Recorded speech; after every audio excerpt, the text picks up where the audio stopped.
All right, welcome to the work in progress video for this lovely number here, which is fabric that I personally hate and find that it may be sentient. Gold lame, and actually not just gold lame, it is intentionally wrinkled textured gold lame. I hate it. I hate this fabric so hard. But here I am sewing with it, so why the fuck not? All right, in the background, this is a video of a random tunnel that I found in LA, because I figured, like, where would I want to wear these gold pants? I would want to wear these gold pants in a dark tunnel with strange lighting. I feel like when the apocalypse and or a nuclear bomb goes off in LA, and I find myself in a darkened tunnel, I would want to be wearing this particular textile. I feel like it would make me highly visible and easy to spot for both good and bad reasons. I'm just saying, why not? This is a real tunnel in LA. Like, you can go here and poke around. It's like a Saw video or movie, like, waiting to happen. So here's my method with the gold lame. You iron out your lining fabric. In this case, I've used a dark burgundy, and then you put your crushed gold lame right on top. I like to use spaghetti jars to hold down my patterns. I find that they are both large, heavy enough, and easy enough to handle, and I have lots of them, so why not use them as pattern weights? So once I've cut out the layer of lining and the gold lame, I pin everything together, and then I will take a hanger, fold it over the hanger and pin it to the hanger so that I can make sure everything stays the way that I want it to stay while I cut out my other pattern pieces. And here is the pro tip for cutting gold lame. Use an extremely sharp pair of scissors. An extraordinarily sharp pair of scissors is basically the only way to make working with lame fabric easy to deal with on any level. Also, because lame tends to quote unquote grow, as well as this synthetic lining fabric, I have gone ahead and used some spray sizing on the lining material. That'll do two things. It'll make sure that the lining fabric stays nice and flat, and that will make it easier to work with. And also, sizing spray tends to help prevent that weird growing process. So that is the fabric just deciding to seem larger than it actually is. I should probably do a video on what that actually looks like. I feel like it's kind of a hard concept to impart. Anyway, back to cutting out other pieces of this pair of pants. I'm probably, oh, there you go. Yeah, I'm just queuing up the video of my co-pilot, that is Dr. Shmeeps onomatopoeia, up there in the upper left corner, staring at me and wondering why I'm doing this and not hanging out with him. Oh, he's just come over to regulate. Anyway, more gold lame. So yeah, so once you're done cutting, use lots of pins, very thin pins, to pin your lame to your lining. In this case, this pair of pants is going to end up with three distinct layers. One layer of gold lame, one layer of synthetic polyester as an interlining, and then a third layer of this polyester lining on the inside of the pant.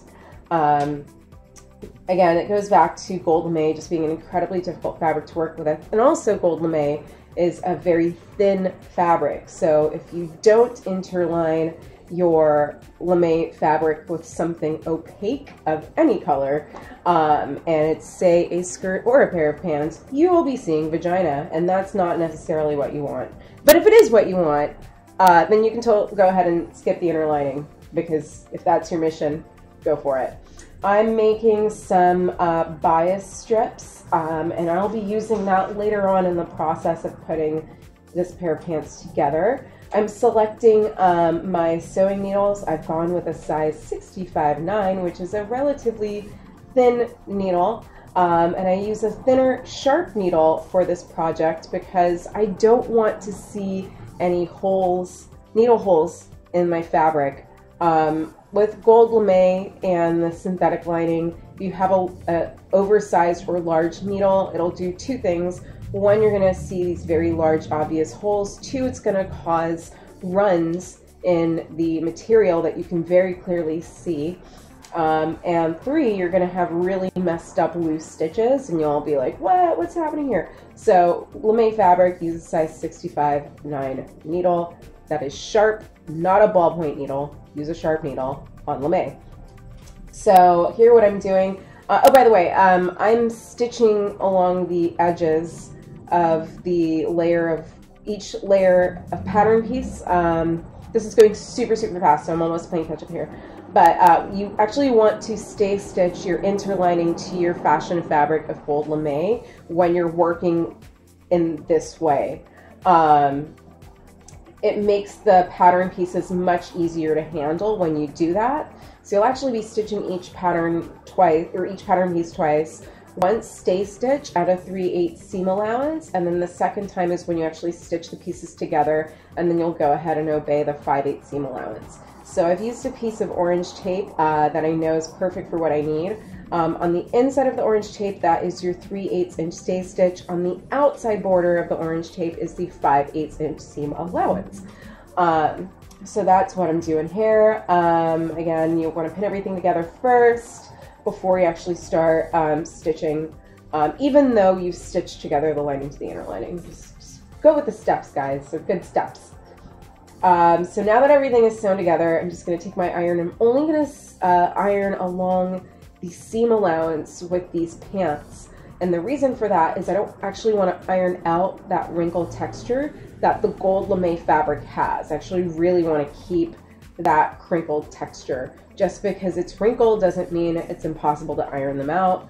So with this fabric specifically, when you iron, you only want to iron where the seam allowances are because you want the wrinkles.